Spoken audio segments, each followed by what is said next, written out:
আশ-শিরকু ফি ইবাদাতিল্লাহ, ইবাদতের সাথে আল্লাহ তাআলার সাথে কাউকে কি করা যাবে না, শরীক করা যাবে না। আল্লাহ তাআলা আমাদেরকে জানিয়ে দিয়েছেন। সম্মানিত দ্বীনি ভাইরা আমার, আল্লাহ তাআলা কোরআন আল কারীমের 15 নম্বর 17 নম্বর সূরা সূরাতুল বনী ইসরাঈলের ভিতরে 15 নম্বর পারার ভিতরে আমাদেরকে জানিয়ে দিয়েছেন। 39 নম্বর আয়াতে কারিমার ভিতরে জানিয়ে দিয়েছেন।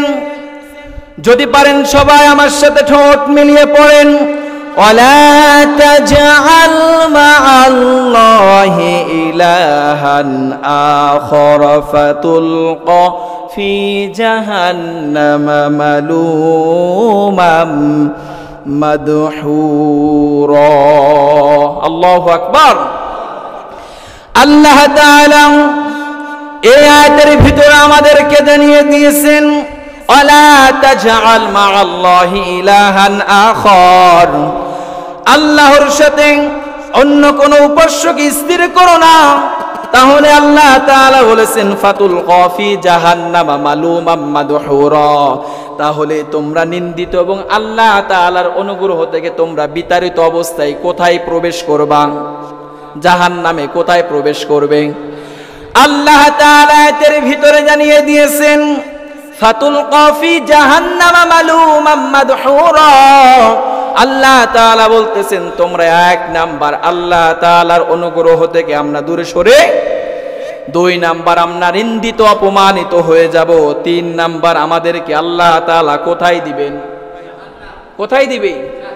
তাহলে আল্লাহ ব্যতীত যদি অন্য কোন মানুষের ইবাদত করি, অন্য কোন বস্তুর ইবাদত করি, অন্য কোনো কিছুকে যদি আমরা স্থির করি, সামঞ্জস্য করি, তাহলে আমাদের পরিচয় আমরা যাব যেখানে, স্থানটা কোথায় হবে?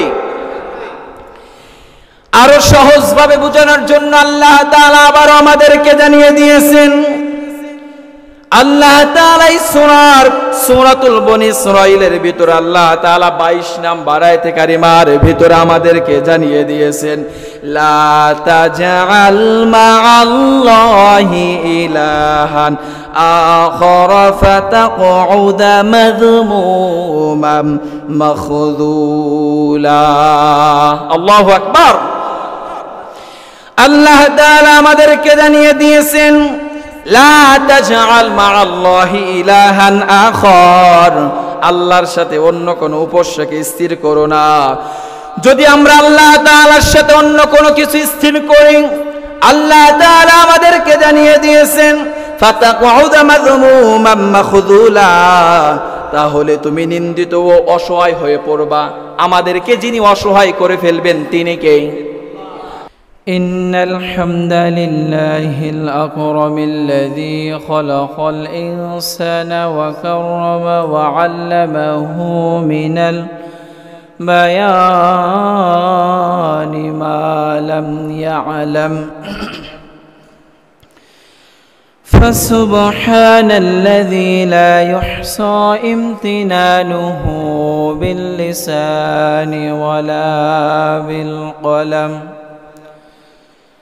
نشهد أن لا إله إلا الله وحده لا شريك له ونشهد أن سيدنا حبيبنا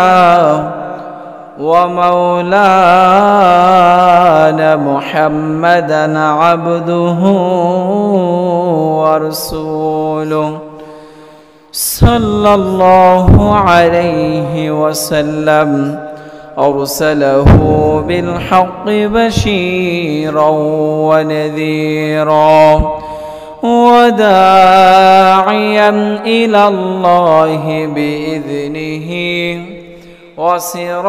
وسراجا منيرا فقد قال الله تعالى في كلامه المجيد وفي فرقانه الحميد সকলে আমার সাথে জবান খুলে পড়েন আউযু الشيطان الرجيم بسم الله الرحمن الرحيم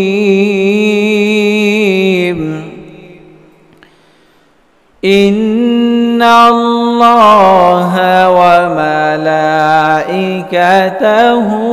يصلون على النبي يا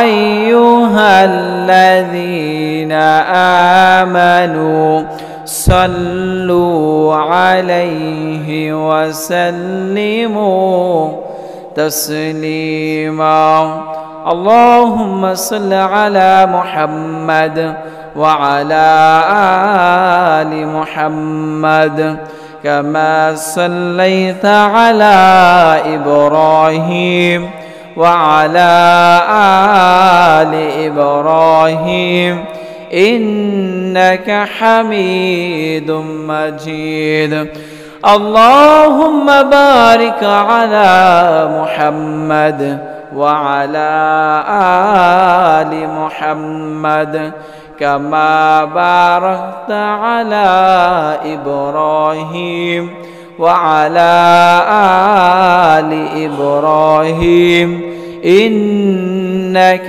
حميد مجيد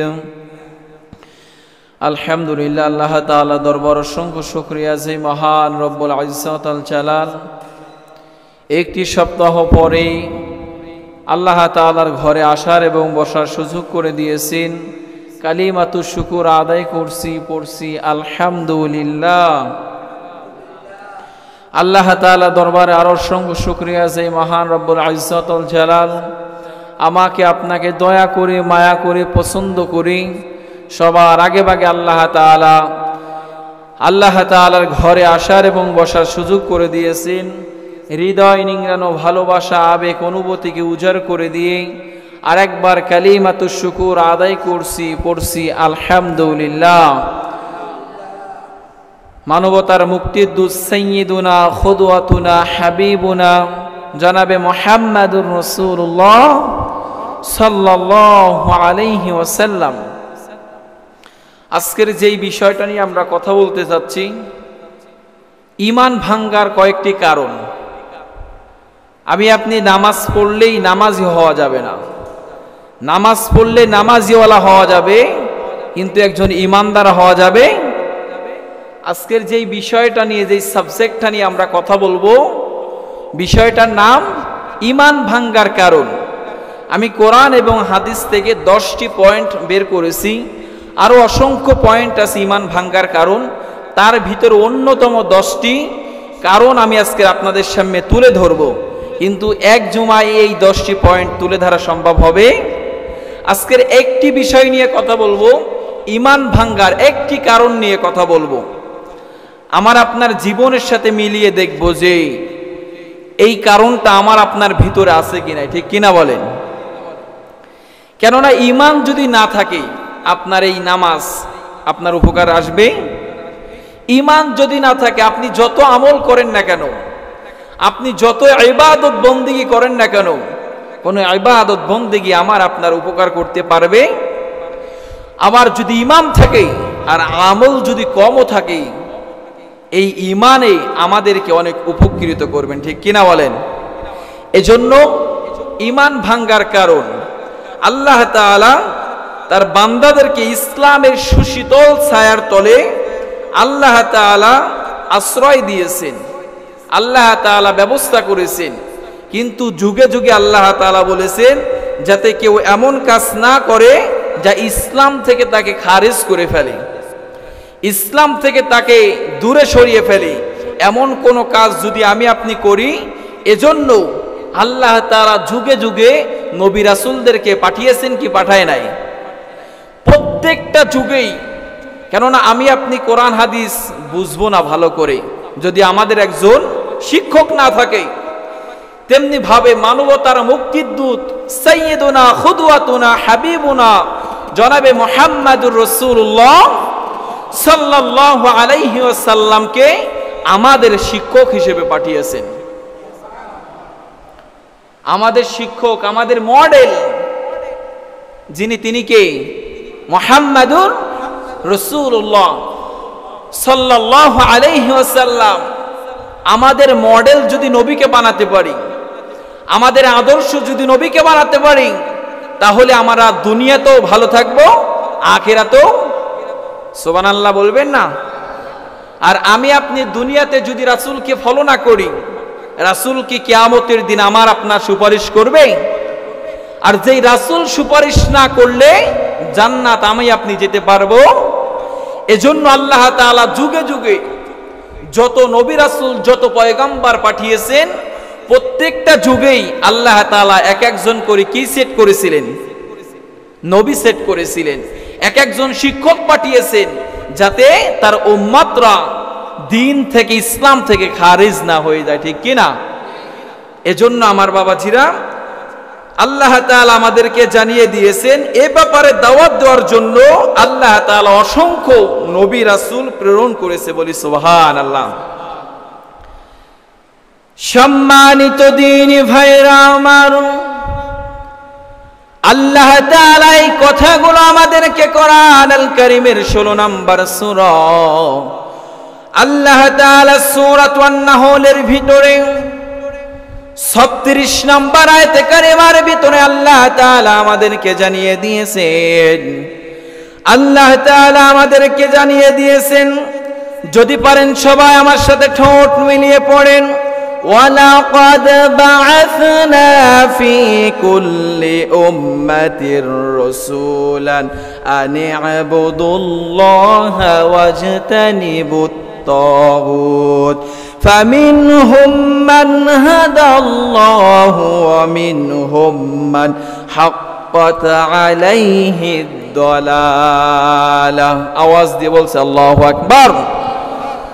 আল্লাহ তাআলা আয়াতে কারিমার ভিতরে আমাদেরকে জানিয়ে দিয়েছেন, ওয়ালাকাদ বাআসনা ফি কুল্লি উম্মাতির রাসূল। আল্লাহ তাআলা বলতেছেন, আমি প্রত্যেক উম্মতের মধ্যে একজন করে রাসূল নির্ধারণ করেছি, একজন করে নবী পাঠিয়েছি। কেননা যদি এই নবী তাদেরকে ইসলামের দিকে, কোরআনের দিকে ধাবিত না করে, তাহলে এই মানুষগুলো ইসলাম থেকে খারিজ হয়ে যাবে, ইসলাম থেকে দূরে সরে যাবে, ঠিক কিনা বলেন? কেননা দাওয়াত আমার আপনার কাছে যখন এসেছিল, আল্লাহ তাআলা যখন নবী রাসূলকে যখন প্রেরণ করেন, প্রেরণ করার পরে আল্লাহ তাআলা নূহ আলাইহিস সালাতু ওয়াস সালামকে পাঠিয়েছেন। পাঠানোর পরে যখন কালেমার দাওয়াত দিয়েছেন, নূহ আলাইহিস সালাতু ওয়াস সালামের সম্প্রদায় তার দাওয়াতকে কবুল করে তার দাওয়াত গ্রহণ করে নাই। অনেক বছর তিনি দাওয়াত দিয়েছেন, কিন্তু তার উম্মতরা কি করে নাই? দাওয়াত কবুল করতে চায় নাই, কবুল করেনি। কিছু সংখ্যক মানুষ কবুল করেছে। এজন্য আমার ভাইয়েরা, আমার বন্ধুরা, আল্লাহ তাআলা যুগে যুগে যত নবী রাসূল পাঠিয়েছেন, তার আগে আল্লাহ তাআলা উম্মতদেরকে আগে পাঠিয়ে দিয়েছেন, যাতে করে আল্লাহ তাআলার বান্দারা, আল্লাহ তাআলার বান্দারা রাসূল সাল্লাল্লাহু আলাইহি ওয়াসাল্লাম যখন কোরআন নিয়ে আসলেন, আল্লাহ তাআলা তার প্রতি কোরআন ওহী করলেন। যখন নবীজি তাদেরকে কোরআনের দিকে আহ্বান করলেন, যারা কোরআনের দিকে এসেছে তাদের জীবনটা ধন্য হয়ে গিয়েছে। যারা কোরআনের দিকে এসেছে তাদের জীবনটা কি হয়ে গিয়েছে? ধন্য হয়ে গিয়েছে। আর যারা কোরআনের দিকে আসে নাই তারা ক্ষতিগ্রস্ত হয়ে গিয়েছে। তারা দুনিয়াতেও লাঞ্ছিত অপমানিত হবে, আখিরাতেও লাঞ্ছিত অপমানিত হবে। এজন্য আমার ভাইয়েরা, আমার বন্ধুরা, আল্লাহ তাআলা কেন নবী রাসূল পাঠিয়েছেন? আল্লাহ তাআলা আয়াতের ভিতরে আমাদেরকে জানিয়ে দিয়েছেন, আনি আবুদুল্লাহ ওয়াজতানিবুত তাগুত, যাতে আল্লাহ তাআলার দ্বীনকে আঁকড়ে ধরতে পারে, যাতে আল্লাহ তাআলার রাস্তায় তারা চলতে পারে। আর তাগুত, তাগুত মানে তাদেরকে অস্বীকার করতে পারে। তাগুত কাকে বলে? আমার বাবাজিরা, আমার ভাইয়ের, একটু আমাদেরকে জানা দরকার। যেই সমস্ত কাজ বাজ ইসলামের সাথে যায় না, ওইগুলোকে কি বলে? যে অনেক দরবার আছে দেখবেন তাগুতের সাথে লিপ্ত আছে কি নাই? যেখানে আল্লাহর কোরআন নাই, রাসূলের আদর্শ নাই, এটাকে কি বলে? তাগুত বলে। নবীজি যখন কালেমার দাওয়াত নিয়ে আসলেন, মক্কার জমিনে যখন দাওয়াত নিয়ে আসলেন, যখন এই কোরআনের দাওয়াত দেওয়া শুরু করলো, তাগুতরা তার উপরে নির্যাতন নিপীড়ন চালানো শুরু করলে, ঠিক কি না? রাসূলের বাড়ি কোথায়? কথা বলে না, বাড়ি কোথায়? রাসূলের বাড়ি মক্কায়। যখন এই কোরআনের দাওয়াত দিয়েছেন, নিজের জন্মভূমিকে ছেড়ে, নিজের বাপ দাদার ভিটা বাড়ি ছেড়ে রাসূল এই কোরআনের জন্য, ইসলামের জন্য মক্কা ছেড়ে মদিনায় হিজরত করতে বাধ্য হয়েছিলেন, ঠিক কি না? আজও আমি যদি, আপনারা যদি কোরআন দিয়ে কথা বলেন, কিছু সংখ্যক মানুষ দেখবেন তারা কোরআনকে সহ্য করতে পারে। যেমনি ভাবে আমার ভাইয়েরা, আমার বন্ধুরা, আবু জাহেল, উতবা, শাইবা, ওয়ালিদ ইবনে মুগীরা, তাদের সামনে যখন রাসূল সাল্লাল্লাহু আলাইহি ওয়াসাল্লাম কোরআনের দাওয়াত দিয়ে দিলেন, দাওয়াত দেওয়ার পরে তারা বলতেছে, ও মুহাম্মদ তুমি শোনো, তুমি কি চাও আমাদের কাছে বলো। তুমি এই মক্কার ভিতরে তুমি কি চাও? তোমার যদি অর্থ সম্পদ লাগে আমাদের কাছে বলো, তোমাকে আমরা অর্থ সম্পদ দিব। তুমি যদি চাও এই মক্কার ভিতরে একজন সুন্দরী নারী চাও, তোমাকে সেই সুন্দরী নারীও দেওয়া হবে। কিন্তু তুমি এই কালেমার দাওয়াত, আল্লাহর কথা তুমি বন্ধ করো, আমার বাপ দাদার কথার উপরে আমরা প্রতিষ্ঠিত থাকবো, বলি নাউজুবিল্লাহ। আমাদের ধর্ম কি বাপ দাদা যেটা করেছে ওইটা? আমাদের ধর্ম কোরআন হাদিস। কোরআন আছে যেখানে আমরা আছি, আওয়াজ হয়নি। কোরআন আছে যেখানে আমরা আছি, কোরআন নাই যেখানে আমরা নাই, হাদিস নাই যেখানে, রাসূলের আদর্শ নাই যেখানে, আমাদেরকে সেখানে পাওয়া যাবে। যেখানে রাসূলের আদর্শ আছে, রাসূল সাল্লাল্লাহু আলাইহি ওয়াসাল্লামের সুন্নাত আছে, যদি আমার আপনার কষ্ট হয় তাহলে আমাদেরকে মানার দরকার আছে কি নাই? যদি রাসূলের আদর্শ যদি আপনি অস্বীকার করেন, রাসূলের আদর্শ যদি আপনি লঙ্ঘন করেন, যদি আপনি রাসূল যেটা করে নাই সেটা আপনি বানোয়াট ভাবে করতে চান, তাহলে আপনি ক্ষতিগ্রস্ত হবেন। যার কাছে তিনি কে? তাহলে শুরুতে আমি যেটা বলেছি, আল্লাহ তাআলা বলতেছেন কেন রাসূলকে পাঠিয়েছেন? আল্লাহ বলতেছেন যে যখন তারা যাতে আমার ইবাদত বন্দেগী করতে পারে, আর যদি রাসূল যদি না পাঠাতাম তাহলে ওয়াজতানিবুত তাগুত, তাহলে এই মানুষগুলো তাগুতের সাথে মিশে যেত, ঠিক কি না? এরপরে আল্লাহ তাআলা আমাদেরকে জানিয়ে দিয়েছেন, ফামিনহুম মান হাদাল্লাহু ওয়া মিনহুম মান হাক্কাত আলাইহিদ দালালা। আল্লাহ তাআলা বলেন, কে পরিহার করলো, অতবার তাদের মধ্যে কিছু সংখ্যক মানুষ আল্লাহ তাআলার রাস্তায় চলে আসলো, আর কিছু সংখ্যক মানুষ সেই তাগুদের দলে অন্তর্ভুক্ত ছিল, ঠিক কিনা বলেন? রাসূল যখন দাওয়াত দিলেন, প্রাথমিক পর্যায়ে বেশি মানুষ ইসলামের ছায়াতলে আসে, অধিকাংশ মানুষ তারা তাগুতকে বিশ্বাস করেছে, তাগুতের সাথে জড়িত ছিল, কিন্তু আল্লাহর একাত্মবাদ, রাসূল সাল্লাল্লাহু আলাইহি ওয়াসাল্লামের সুন্নাতকে তারা অনুসরণ করে। এরপরে আল্লাহ তাআলা আমাদেরকে জানিয়ে দিয়েছেন, ওয়া মিনহুম মান হাক্কাত আলাইহিদ দালালা, কেননা আল্লাহ তাআলা কিছু সংখ্যকের জন্য বিপদগামী অবধারণ করে রেখেছেন। আমি আপনি চাইলেও কাউকে হেদায়েত দিতে পারবো না, আমি আপনি চাইলেও কাউকে দ্বীন ইসলামের পথে আনতে পারবো না, যদি আল্লাহ তাআলা তার অন্তরে মোহর লাগিয়ে না। কেননা ইসলাম সবার, কোরআন সবার, নবী সবার, খালি আমার আপনার জন্যই রাসূলকে সৃষ্টি করেছেন এমনটা নয়।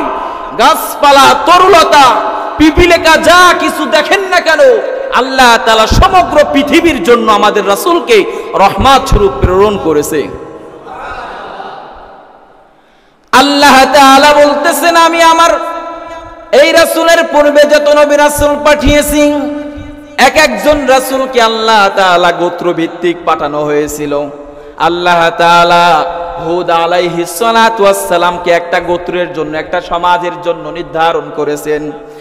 মূসা আলাইহিস সালাতু ওয়াস সালামকে আল্লাহ তাআলা মিশরের নবী হিসেবে পাঠিয়েছেন। ঈসা আলাইহিস সালাতু ওয়াস সালামকে আল্লাহ তাআলা একটা গ্রামের জন্য নবী হিসেবে পাঠিয়েছেন। কিন্তু আমার আপনার রাসূল, আমার আপনার নবী, দয়ার নবী, বিশ্ব নবী রাহমাতুল লিল আলামিনকে আল্লাহ তাআলা বলতেছেন গোটা পৃথিবীর জন্য আমি রহমত স্বরূপ প্রেরণ করেছি। ওয়ামা আরসালনাকা ইল্লা রাহমাতাল লিল আলামিন, গোটা পৃথিবীর জন্য, গোটা মাখলুকের জন্য আমি এই রাসূলকে তোমাদের জন্য রহমত স্বরূপ প্রেরণ করেছি। সেই রাসূলের আদর্শ মানার দরকার আছে কি নাই? বানোয়াট ভাবে মানা যাবে? আমি আপনি মন গড়া কোনো কিছু আমল করলে হবে? যেটা কোরআনে আছে, যেটা হাদিসে আছে, মানার দরকার আছে কি নাই? যেটা কোরআনে নাই, যেটা হাদিসে নাই, সেটা যদি আমার পীর বাবা বলে মানা যাবে? সেটা যদি আমার নেতা বলে মানা যাবে? কেননা আমাদের সাথে সম্পর্ক থাকবে ইসলাম আছে যার সাথে, আমাদের সাথে সম্পর্ক আছে তার সাথে। ইসলাম নাই যার কাছে, আমাদের সম্পর্ক তাদের সাথে থাকতে পারে। এখন পর্যন্ত ঈমান ভাঙ্গার কারণের ভিতর ঢুকি নাই, ভূমিকা দিলাম কেননা আল্লাহ তাআলা কেন পাঠিয়েছেন। ঈমান ভাঙ্গার নাম্বার 1, 1 নাম্বার কারণ আশিরকু ফি ইবাদাতিল্লাহ। কথা এখন বুঝতে হবে। আশিরকু ফি ইবাদাতিল্লাহ, আল্লাহ তাআলা বলতেছেন আল্লাহ তাআলার সাথে কাউকে শরীক স্থাপন করা যাবে। নাম্বার 1, আমি আগেও বলেছি এখন আবার বলতে চাই, কোরআন এবং সুন্নাহ থেকে আমি ঈমান ভাঙ্গার কারণ 10টি নোট করেছি, সিলেক্ট করেছি। তার ভিতরে 1 নাম্বার, এই একটা নিয়ে আজকের আলোচনা করব। কেননা 10টা নিয়ে আলোচনা করতে গেলে এরকম 10টি জুমার প্রয়োজন হবে, ঠিক কিনা বলেন? কেননা কোরআন একটার সাথে একটা রিলেটিভ, একটার সাথে একটার সংযোগ, আপনি চাইলেও পারবেন না। আল্লাহ তাআলা কোরআন আল কারীমের ভিতরে আমাদেরকে জানিয়ে দিয়েছেন। আল্লাহ তাআলা বলতেছেন যে এই কোরআন কুল্লাউ কানাল বাহরু মিদাদাল লিকালিমাতি রাব্বি লানাফিদাল বাহরু ক্বাবলা আন তানফাদা কালিমাতু রাব্বি ওয়ালাউ জিনা বিমিসলিহি মাদাদা, বলছে আল্লাহু আকবার। আপনি যখন আল্লাহ তাআলার কালিমা লেখা শুরু করবেন, আল্লাহ বলতেছেন তোমরা যদি কালিমা লিখতে দেই, সাগরের পানি যদি তোমরা কালি হিসেবে ব্যবহার করো, আর আসমান জমিন যদি তোমরা খাতা হিসেবে ব্যবহার করো, আর জমিনের উপরে যত গাছপালা আছে, যত তরুলতা আছে, এইগুলো যদি তোমরা কলম হিসেবে ব্যবহার করো, তারপরও আমার কালিমা লেখে তোমরা শেষ করতে পারবা? আল্লাহর কালিমা লেখে শেষ করা যাবে? যত আলেম আসছে কোরআন থেকে কিতাব লিখতেছে, কিতাব লিখতে লিখতে অনেক বড় বড় ভলিউম লিখতেছে, কিন্তু আল্লাহর প্রশংসা এখন পর্যন্ত শেষ হবে? রাসূলের প্রশংসা এখন পর্যন্ত শেষ হবে? আপনি রাসূলকে নিয়ে লিখতে যাবেন, হাজারো আলেম হাজার রকমের কিতাব লিখতেছে, তারপরও রাসূলের কোনো লেখা শেষ হবে? আল্লাহর গুণগান লিখে শেষ করতে পারবো? তাহলে নাম্বার 1, আশিরকু ফি ইবাদাতিল্লাহ, ইবাদতের সাথে আল্লাহ তাআলার সাথে কাউকে কি করা যাবে না? শরীক করা যাবে না। আল্লাহ তাআলা আমাদেরকে জানিয়ে দিয়েছেন। সম্মানিত দ্বীনি ভাইরা আমার, আল্লাহ তাআলা কোরআন আল কারীমের 15 নাম্বার 17 নাম্বার সূরা সূরাতুল বনী ইসরাঈলের ভিতরে 15 নাম্বার পারার ভিতরে আমাদেরকে জানিয়ে দিয়েছেন। 39 নাম্বার আয়াতে কারিমার ভিতরে জানিয়ে দিয়েছেন। যদি পারেন সবাই আমার সাথে ঠোঁট মিলিয়ে পড়েন, ওয়ালা তাজআল মা'আল্লাহি ইলাহান আখার ফাতুলকা ফি জাহান্নামা মালুমান মাদহুরা। আল্লাহু আকবার। আল্লাহ তাআলা এই আয়াতের ভিতরে আমাদেরকে জানিয়ে দিয়েছেন, ওয়ালা তাজআল মা'আল্লাহি ইলাহান আখার, আল্লাহর সাথে অন্য কোন উপাস্যকে স্থির করো না। তাহলে আল্লাহ তাআলা বলেছেন ফাতুলকা ফি জাহান্নামা মালুমান মাদহুরা, তাহলে তোমরা নিন্দিত এবং আল্লাহ তাআলার অনুগ্রহ থেকে তোমরা বিতাড়িত অবস্থায় কোথায় প্রবেশ করবা? জাহান্নামে কোথায় প্রবেশ করবে? আল্লাহ তাআলা এর ভিতরে জানিয়ে দিয়েছেন ফাতুলকা ফি জাহান্নামা মালুমান মাদহুরা। আল্লাহ তাআলা বলতেছেন তোমরা 1 নাম্বার আল্লাহ তাআলার অনুগ্রহ থেকে আমরা দূরে সরে 2 নাম্বার আমরা নিন্দিত অপমানিত হয়ে যাব, 3 নাম্বার আমাদেরকে আল্লাহ তাআলা কোথায় দিবেন? কোথায় দিবে? তাহলে আল্লাহ ব্যতীত যদি অন্য কোনো মানুষের ইবাদত করি, অন্য কোনো বস্তুর ইবাদত করি, অন্য কোনো কিছুকে যদি আমরা স্থির করি, সামঞ্জস্য করি, তাহলে আমাদের পরিচয় আমরা যাব যেখানে, স্থানটা কোথায় হবে? আরো সহজভাবে বোঝানোর জন্য আল্লাহ তাআলা আবার আমাদেরকে জানিয়ে দিয়েছেন, আল্লাহ তাআলা সূরাতুল বনী ইসরাঈলের ভিতরে আল্লাহ তাআলা 22 নাম্বার আয়াতে কারিমার ভিতরে আমাদেরকে জানিয়ে দিয়েছেন, লা তাজআল মা'আল্লাহি ইলাহান আখার ফাতাকউদা মাযমুমান মাখযুলা। আল্লাহু আকবার। আল্লাহ তাআলা আমাদেরকে জানিয়ে দিয়েছেন, লা তাজআল মা'আল্লাহি ইলাহান আখার, আল্লাহর সাথে অন্য কোন উপাস্যকে স্থির করো না।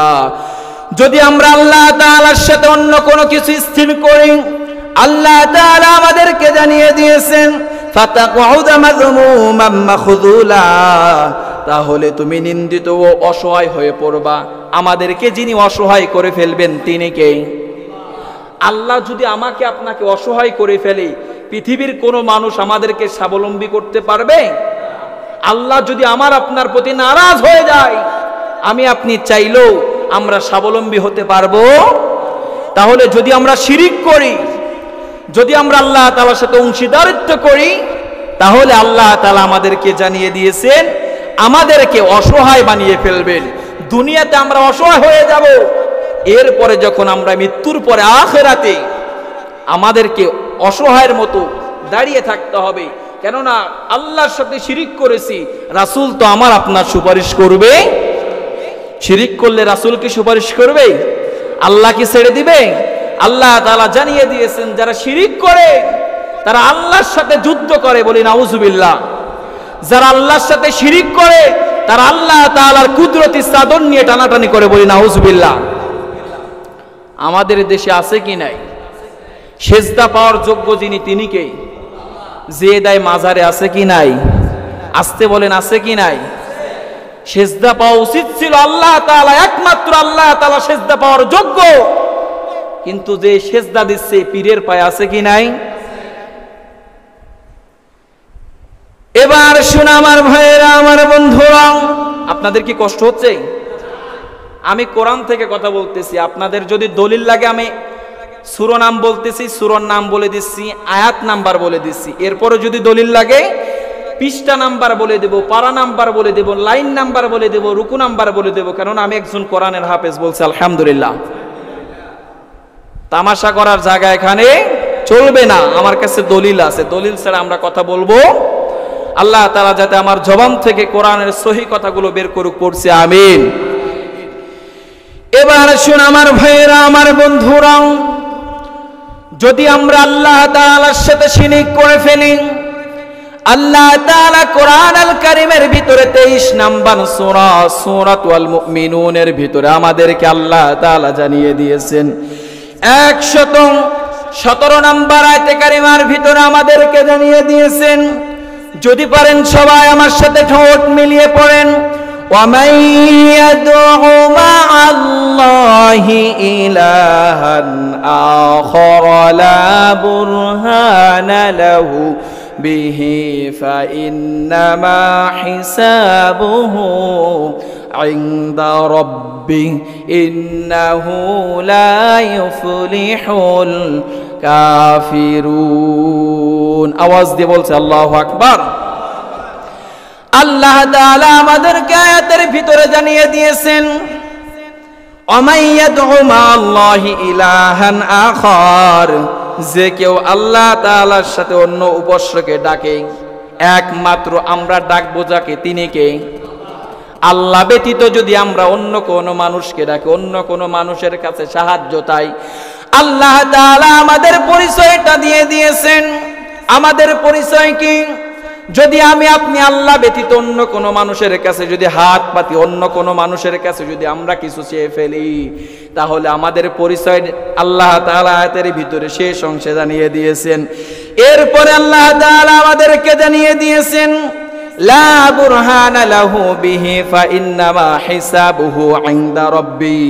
আল্লাহ তাআলা বলেন, যার কোনো সনদ নাই তার কাছে তোমরা কিছু চেয়েও। আমরা কবরে যে বাবার কাছে যে সন্তান চাই, আছে কি নাই? আমি কি ভুল বলেছি? সন্তান হয় না, মাজারে যে পেট ঘষাঘষি করে, মাজারে যে দান করে, সদাকা করে, এবং মাজারে যে পীরের কাছে বাবার কাছে বলে আমাকে একটা সন্তান দাও, বলি নাউজুবিল্লাহ। কি ভুল বলতেছি? ডাকবো যাকে, তিনি কে? আমরা ডাকি কাকে? বাবাকে। কিছু মানুষ আছে ডাকে কাকে? বাবার কাছে যে চাই। আর আল্লাহ কি বলেছেন? বাবা কিছু দিতে পারবে? আরে এমন কি আল্লাহ কোরআন আর কারিমের ভিতরে জানিয়ে দিয়েছেন রাসূলও কিছু দিতে পারবে। একটু পরেই আসতেছি আয়াতের কাছে। রাসূল কিছু দিতে পারবে? নবী এখন অনেকে একটা দ্বিধাদ্বন্দ্বের ভিতরে পড়ে গেছেন। কি বলেন হুজুর, রাসূল এত বড় নবী, রাসূল চাইলে সুপারিশ করে জান্নাতে নিয়ে যেতে পারবে, রাসূল কিছু দিতে পারবে না? আরে রাসূল বলেছেন যে তোমরা কবরের কাছে এসে আমার কাছে কিছু চেও না, কেননা আমি রাসূল কিছু দিতে পারবো? কিছু দিতে পারবে না। আপনারা যারা হজ করতে গিয়েছেন, মক্কা মদিনায় গিয়েছেন, দেখবেন মদিনার সামনে হাত তুললেই পুলিশে হাত পাছায় বাড়ি মারে, আছে কি নাই? তারা কিবলার দিকে ঘুরিয়ে দেয়, পুলিশগুলো তারা কিবলার দিকে ঘুরিয়ে দেয় যে এই জায়গায় না আছে, এই কাবার মালিকের কাছে চাও। বলি সুবহানাল্লাহ। আমি আসতেছি, আপনারা একটু ওয়েট করেন, সেই জায়গায় পর্যন্ত আসতেছি। কেননা রাসূলও কিছু দিতে পারবে না, তাহলে আমার পীর বাবা আমাকে কিছু দিতে পারবে? এবার শুন আমার ভাইয়েরা, আমার বন্ধুরা, এরপরে আল্লাহ তাআলা আমাদেরকে জানিয়ে দিয়েছেন যার কাছে হিসাব কিতাবের কোনো কিছু, যে চাইলেও কিছু দিতে পারবে না, এবং যে কথাও শুনতে পারে না, আর শুনলেও কিছু তোমাদেরকে দিতে পারবে। কবরের ভিতর থেকে কিছু দিতে পারে? কথা বলেন, দিতে পারে? আপনি জীবিত মানুষের কাছে যদি চান যে ভাই আমাকে কিছু টাকা ধার দাও, ভাই আমাকে একটু অর্থ সহযোগিতা করো, চাইলে দিতে পারে কি পারে না? কিন্তু ওই যে আপনাদের সামনে কবরস্থান আছে, ওখানে যে যদি সারা দিন কান্নাকাটি করেন, কিছু দেবে? কিছু মিলবে?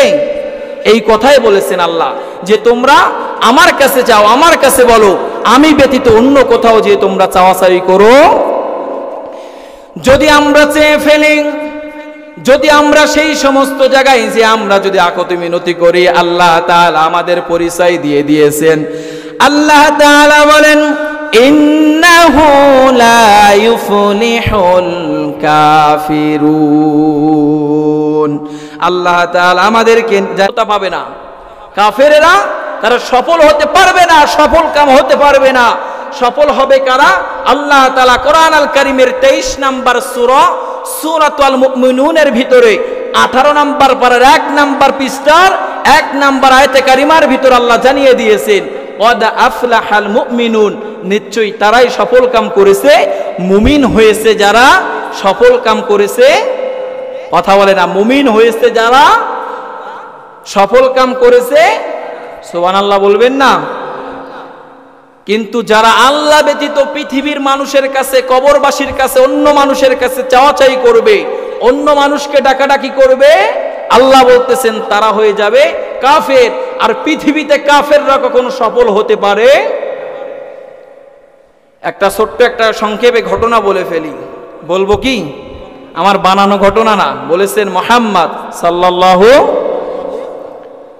রাসূল সাল্লাল্লাহু আলাইহি সাল্লাম যখন মক্কায় বসে দ্বীনের দাওয়াত দেওয়া শুরু করলো, দারুল আরকামে বসে যখন দাওয়াত দেওয়া শুরু করলো, তখন কিন্তু বেশি সংখ্যক মানুষ ইসলামের ভিতরে আসে নাই।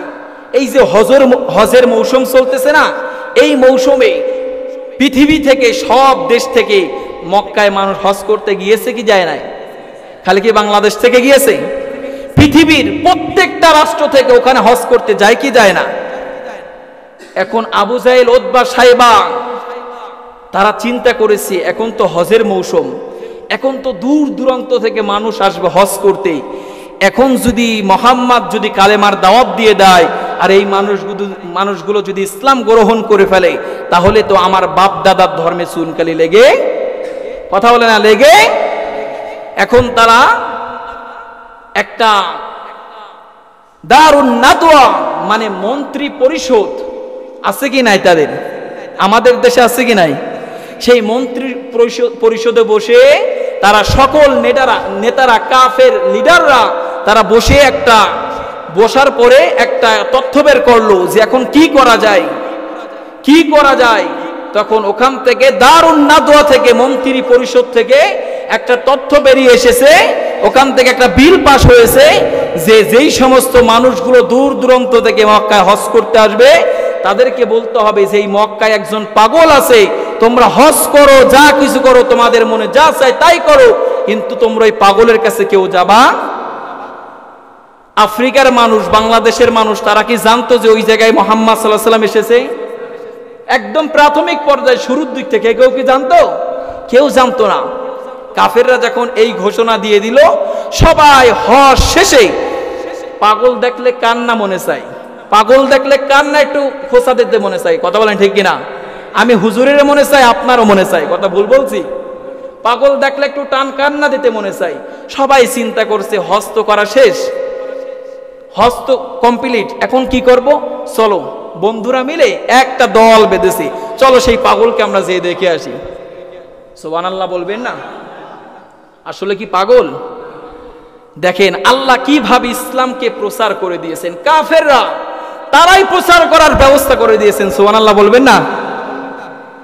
যখন সবাই সেই পাগলকে দেখার জন্য গেলেন, রাসূল সাল্লাল্লাহু আলাইহি সাল্লামের ঘরে যখন ঢুকেছেন তাদেরকে সালাম দিয়েছেন, বলে আল্লাহু আকবার। তাদেরকে সুন্নাত তরিকায় তাদেরকে মেহমানদারি করাইয়েছেন এবং তাদের সাথে এত সুন্দর আচরণ করেছে, সুন্দর ব্যবহার করেছে, তারা মুগ্ধ হয়ে গিয়েছে। তাদের নাস্তা খাওয়া শেষ, এখন বলতেছে ভাই এখানে যে মোহাম্মদ নামে একটা পাগল আছে না, ঘর থেকে আনেন, তাকে একটু আমরা দেখতে এসেছি, অনেক দূর থেকে এসেছি। কথা কি বোঝা যায়? যে মোহাম্মদ নামে একটা পাগল আছে না, ওনাকে একটু সামনে আনেন, আমরা একটু দেখবো তাকে। তখন নবীজির দুই চোখ থেকে পানি ছেড়ে দিয়ে বলতেছেন আনা মোহাম্মদ, আমি মোহাম্মদ, বলে আল্লাহু আকবার। তখন এই মানুষগুলো বলতেছে আহা, এই মানুষটার নামে মিথ্যা অপবাদ দিল, এই মানুষটার নামে কুচ্চার উঠালো, আসলে এই মানুষটা পাগল নয়, এই মানুষ হচ্ছে মানব দেহের ভিতরে, মানব সৃষ্টির ভিতরে সর্বশ্রেষ্ঠ উত্তম আদর্শের একজন মানুষ।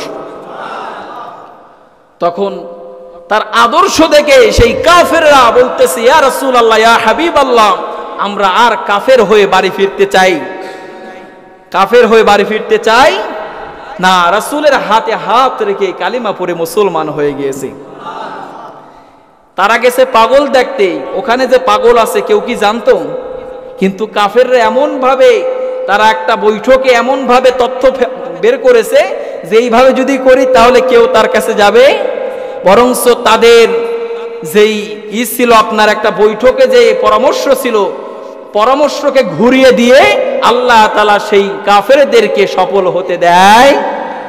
তাহলে ইন্নাহু লা ইউফলিহুল কাফিরুন, পৃথিবীর জমিনে, পৃথিবীর বুকে কাফেররা সফল হতে পারবে, সফল হবে তারা, মুমিন হবে। কথা কি কষ্ট হচ্ছে? এবার শোন আমার ভাইয়েরা, আমার বন্ধুরা, যেই কথা বলেছিলাম আল্লাহ তাআলা বলেছেন ও নবী আপনিও কিছু দিতে পারবেন না। আল্লাহ তাআলা কোরআন আল কারীমের সূরা আশ-শুআরার ভিতরে আমাদেরকে 213 নম্বর আয়াতে কারিমার ভিতরে জানিয়ে দিয়েছেন।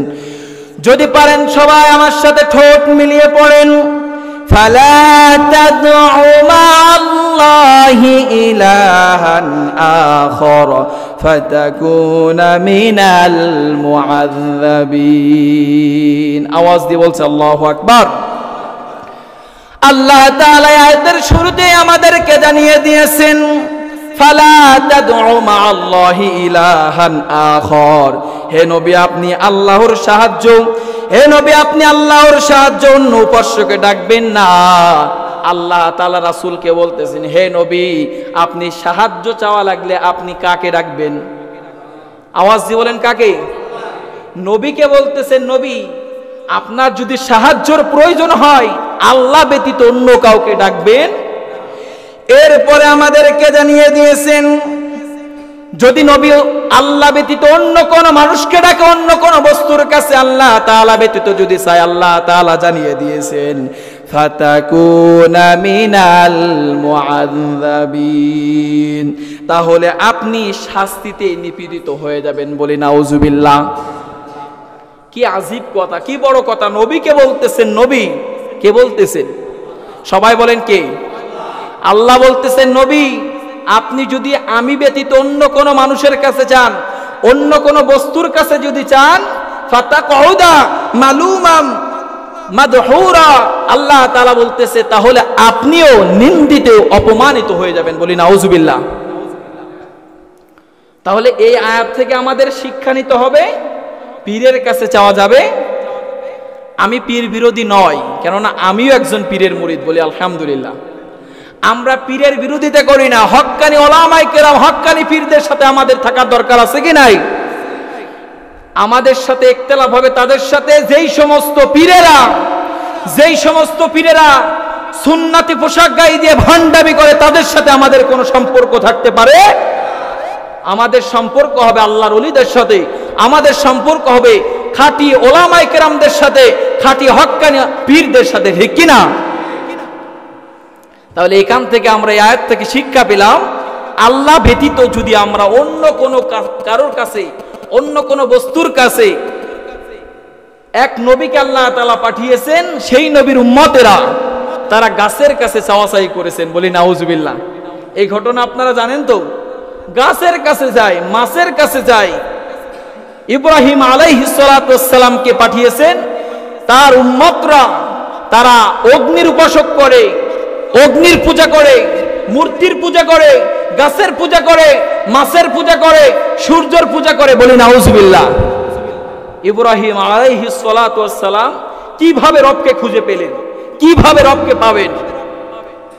ইব্রাহিম আলাইহিস সালাতু ওয়াস সালাম দিনের বেলায় মনে করেছেন যে ওরা যেইগুলো করতেছে, নমরুদেরা যেইগুলো করতেছে, এইটা আমার রব হতে পারে। রবের হাত কি আপনার 12টা? ওরা তো 12 মূর্তির পূজা করে, আছে কি নাই? ইব্রাহিম আলাইহিস সালাম বলেছেন আমার রবের হাত 12টা হতে পারে না, তাহলে এটা আমার রব নয়, এটা আমি নিশ্চিত হয়ে গিয়েছি। ইব্রাহিম আলাইহিস সালাতু ওয়াস সালাম যখন দিনের বেলায় সূর্য উঠেছে, ইব্রাহিম আলাইহিস সালাম মনে করেছেন যে এটা আমার রব। বলি সুবহানাল্লাহ। আওয়াজ দিয়ে বলি সুবহানাল্লাহ। কষ্ট হচ্ছে আপনাদের? কষ্ট হওয়ার তো কথা না, কেননা কোরআনের কথা শুনলে কষ্ট হওয়ার কথা না। যখন সন্ধ্যা আসর গড়িয়ে এসে মাগরিবের কাছাকাছি সেই সূর্য ডুবে গিয়েছে, ইব্রাহিম আলাইহিস সালাতু ওয়াস সালাম একটু ভীতগ্রস্ত হয়ে গেলেন। কেমন রব? দিনের বেলায় আছে, রাতের বেলায় পাওয়া যায় না, এটা আমার রব হতে পারে? কিছুক্ষণ পরে মাগরিবের পরপর অন্ধকারাচ্ছন্ন যখন হয়ে গেলেন, তখন একটা চাঁদ উঠেছে। বলে আল্লাহু আকবার। ইব্রাহিম আলাইহিস সালাতু ওয়াস সালাম মনে করেছেন যে এই চাঁদটাই হয়তো আমার রব হতে। আবার দেখে যে ফজর গড়িয়ে যাওয়ার আগে আগেই সেই চাঁদটাও উধাও হয়ে যায়, সেই চাঁদটাও আর থাকে না। তখন মনে করেছেন যে ছোট্ট ছোট্ট যে তারকা জ্বলে, ওইগুলো হয়তো বা আমার রব হতে পারে। কথা বলেন ঠিক কি না? ওটাও দেখে যে আপনার যখনই সন্ধ্যা গড়িয়ে যখন আবার সকাল আসে, সকাল আসার সাথে সাথে চাঁদও থাকে না, তারপর আপনার তারকারা জিউ থাকে। তখন ইব্রাহিম আলাইহিস সালাতু ওয়াস সালাম বলতেছেন এটা আমার রব হতে পারে না। আমার রব একজন যিনি এই সূর্যকে চালায়, যিনি এই চন্দ্রকে জানায়, যিনি আসমান জমিন সমস্ত কিছু যা কিছু একজন পরিচালনা করে, তিনি হচ্ছে আমার রব। আল্লাহু আকবার। তাহলে আমার ভাইয়েরা, আমার বন্ধুরা, আমাদের কার সাথে সম্পর্ক করতে হবে? কার সাথে? রবের সাথে। আরে আমি হুজুর ইসলাম না, আমার কথা কি বোঝেন? আমি হুজুর ইসলাম না, আমি হুজুর ইসলামের কিছু না। যদি আমি হুজুর কোরআন দিয়ে কথা বলি, কোরআনের কথা যদি সহি হয়, আমার কথা মানার দরকার আছে কি নাই? আমার কথা যদি রাসূলের আদর্শ তরিকা হয়, আমার কথা মানার দরকার আছে কি নাই? আর আমার কথার ভিতরে যদি কোরআন না থাকে, ইসলাম না থাকে, রাসূলের আদর্শ যদি না থাকে, রাসূলের সুন্নাত না থাকে, আমি হুজুর কি ইসলাম? ইসলাম কোরআন এবং ইন্নাদ-দীন ইনদাল্লাহিল ইসলাম, আল্লাহর কাছে একমাত্র মনোনীত ধর্মের নাম কি? ইসলাম ছাড়া অন্য কোনো আমাদের পরিচয় থাকতে পারে? যেই কথা বলতে চেয়েছিলাম আমার ভাইয়েরা, আমার বন্ধুরা, আমি হুজুর ইসলাম না, কেননা আমি হুজুরের ভুল আছে কি নাই? কথা বলেন, আছে কি নাই? আমি হুজুর ভুল আমল করতে পারি কি পারি না? কিন্তু কোরআনের যেই নির্দেশনা, ওটা কি ভুল হতে পারে? কোরআনের কথাটা কার? আওয়াজ হয়নি কার? হাদিসের কথাটা মুহাম্মদ রাসূলুল্লাহ, রাসূল যেটা করেছেন, রাসূল যেটা বলেছেন, তার সাহাবীরা যেটা করেছেন, যেটা বলেছেন, রাসূল তার সাহাবীদেরকে দেখার পরে নিষেধও করেন নাই, ওটাই নামই হাদিস বলে। আলহামদুলিল্লাহ। তাহলে আমার বাপে যেটা করেছে সেটা কি ইসলাম? আমার দাদাই যেটা করেছে হয়তো ওটা ইসলাম? ইসলাম আপনাকে খুঁজতে হলে কিতাব আল্লাহ, কিতাব কার কিতাব? সুন্নাত রাসূলিল্লাহ, রাসূলের আদর্শ, রাসূলের সুন্নাত যেখানেই থাকবে মানার দরকার আছে কি নাই? আমার ভাইয়েরা, আমার বন্ধুরা, মনে আছে কি ঈমান ভাঙার কয় নাম্বার কারণ? কয় নাম্বার? 1 নাম্বার কারণটা আমি কি বলেছিলাম? কথা বলেন কি? সবাই বলেন কি? শিরিক। আশ-শিরকু ফি ইবাদাতিল্লাহ। যারা শিরিক করে কার সাথে? তাদের পরিচয় আল্লাহ প্রথম আয়াতে দিয়ে দিয়েছেন, তারা নিন্দিত, অপমানিত। 2 নাম্বার আয়াতে জানিয়ে দিয়েছেন তারা অসহায়। 3 নাম্বার জানিয়ে দিয়েছেন যারা আল্লাহ ব্যতীত অন্য কোন মানুষের কাছে যাবে তাদের স্থান জাহান্নামে। এরপরে আবার আল্লাহ জানিয়ে দিয়েছেন এরপরও যারা সফলকাম হতে চায়, তারা যদি কাফেরদের, তাগুদের যদি অনুসরণ করে, তাদের পরিচয় কাফের হিসেবে যিনি গণ্য করেছেন তিনি কে? আর আল্লাহ তাআলা জানিয়ে দিয়েছেন সফলকাম করবে তারা, মুমিন হবে। এরপরে আমার ভাইয়েরা, আমার বন্ধুরা, এই 1 নাম্বারের ভিতরে 2 নাম্বার পয়েন্টের ভিতরে আল্লাহ তাআলা আমাদেরকে কোরআন আল কারীমের ভিতরে সূরাতুল মায়েদার ভিতরে জানিয়ে দিয়েছেন। সূরাতুল মায়েদার 76 নাম্বার আয়াতে কারিমার ভিতরে আল্লাহ তাআলা আমাদেরকে জানিয়ে দিয়েছেন, قل أتعبدون من دون الله ما لا يملك لكم ضرا ولا نفعا الله هو السميع العليم। আওয়াজ দিয়ে বলছে আল্লাহু আকবার। আল্লাহ তাআলা এই আয়াতের ভিতরে কুল মানে নবীকে ইঙ্গিত করেছেন, নবীকে ডাক দিয়েছেন। কুল আতা'বুদুনা মিন দুনিল্লাহ, আল্লাহ তাআলা আয়াতের ভিতরে বলেছেন, হে নবী আপনি বলে দিন তোমরা কি আল্লাহ ব্যতীত এমন বস্তুর ইবাদত করো? হে নবী আপনি আপনার উম্মতদেরকে জানিয়ে দিন, বিশ্ববাসীকে আপনি জানিয়ে দিন যে তোমরা কি আল্লাহ ব্যতীত অন্য কোন বস্তুর ইবাদত করো, অন্য কারোর কাছে তোমরা চাওয়াচাই করো। আল্লাহ তাআলা আমাদেরকে জানিয়ে দিয়েছেন মা লা ইয়ামলিকু লাকুম দাররাও ওয়ালা নাফআ। আল্লাহ তাআলা জানিয়ে দিয়েছেন যে তোমাদের উপকারও করতে পারবে না আর যে তোমাদেরকে ক্ষতিও করতে পারবে না। আল্লাহু হুয়াস সামিউল আলিম, আল্লাহ তাআলা জানিয়ে দিয়েছেন, অথচ আল্লাহ সব জানেন ও সব শোনেন। বলি আলহামদুলিল্লাহ। এই আয়াতের ভিতর আল্লাহ কি জানিয়ে দিয়েছেন? তোমাদেরকে যে ক্ষতিও করতে পারবে না আর তোমাদেরকে চাইলেও স্বাবলম্বীও করতে পারবে। এখানে কাকে বলেছে? আল্লাহ মৃত্যু ব্যক্তিদের কথা বলেছেন এই আয়াতের ভিতরে, যে মৃত্যু ব্যক্তির কাছে যদি আমরা যে চাওয়াচাই করি, মৃত্যু ব্যক্তি কিছু দিতে পারবে? আমাদের ভাগ্য পরিবর্তন করতে পারবে না, আমাদের ভাগ্য নির্ধারণ করতে পারবে না, কেননা ভাগ্য নির্ধারণ করে যিনি তিনি কে? অনেক সময় দেখা যায় হাত দেখে তারপর গণনা করে আমাদের ভাগ্যের কথা বলে, আছে কি নাই? যারাই দেখবেন হাত গণনা করে ওদেরকে হাত দেখার আগেই একটা মাইর দেবেন। কি দেবেন? একটা মাইর দেবেন, গাল পাশায় অথবা কান পাশায় একটা জোরে থাবা দেবেন। দেওয়ার পরে ও আপনার হাত দেখবে, যখন বলবে কেন মারলেন? আরে বেটা তুই যখন আমার হাত দেখতেছো, তুই যখন আমার ভবিষ্যৎ বলে দিতে পারবি, তুই বাড়ি বসে আগে দেখে আসো নাই যে আজকে এখানে আসলে তোর মার খাওয়া লাগবে? কথা কি বোঝেন? কথা কি বোঝেন? কত ভণ্ডামি চলে, যেখানেই দেখবেন অনেকে আছে, দেখবেন এই সমস্ত ভণ্ডামির সাথে আমরাও যে যুক্ত হয়ে আছে কি নাই। চিন্তা করেই অনেক সময় দেখবেন কিছু কিছু কথা বলে, এইভাবে বলে, আপনাদের ভিতরে দেখবেন অনেক মানুষ অসহায় হয়ে আছে, আপনাদের ভিতরে দেখবেন সংসারে অশান্তি লেগেই আছে, অশান্তি যায় না। আপনার হাত দেখান, 10 টাকা দেন, 20 টাকা দেন, আপনার ভাগ্য বলে দেবে, আপনার সামনে বলবে কিছুদিন পরে আপনার ভাগ্যে অনেক কিছু এসেছে, আছে কি নাই? স্বাভাবিকভাবে প্রত্যেকটা ঘরের ভিতরে একটু না একটু খুঁটিনাটি ঝগড়াঝাটি হয় কি হয় না? সবাই বলেন, হয় কি হয় না? আরে আমার আপনার মনে কি হয় না? আরে রাসূল সাল্লাল্লাহু আলাইহি সাল্লামের সাথে তার স্ত্রীর একদিন আম্মা জান আয়েশার সাথে কথোপকথন হতে যেয়ে একটু ঝগড়া হয়ে গিয়েছে। এটা আবার অন্যদিকে নিয়েন না যে রাসূলও ঝগড়া করেছেন, এমনটা নয়। স্বামী স্ত্রীর ভিতরে একটু ঝগড়া বিবাদ না হলে সুখ শান্তি আসে? আরে আপনি একটু দেখবেন অশান্তি হলেই এরপরে যিনি আবার সুখ ঢেলে দেন তিনি কে? যখন রাসূল সাল্লাল্লাহু আলাইহি ওয়াসাল্লামের সাথে আম্মা জান আয়েশার সাথে একদিন কথায় একটু তর্ক বিতর্ক হলো, এখন রাসূল বলতেছেন এই সমাধান আমরা করতে পারবো। আম্মা জান আয়েশা বলতেছেন সমাধান করতে হলে একজন বিচারক দরকার। কি দরকার? কে কাকে সিলেক্ট করা যায়, কাকে সিলেক্ট করা যায়? রাসূল বলতেছেন যদি অন্য কাউকে সিলেক্ট করি তুমি পরে বলবা যে আপনার দিকে তাকিয়ে রাসূল আপনার দিকে রায় দিয়েছেন, ঠিক কি না? আয়েশাকে বলছে আয়েশা তোমার বাবাকে সিলেক্ট করলাম। আয়েশা তো বাকবাকুম, মানে খুশিতে আত্মহারা, আমার বাবা তো হয়তো বা আমার বিপক্ষে রায় দিবে। কথা বলে না, রায় দিবে?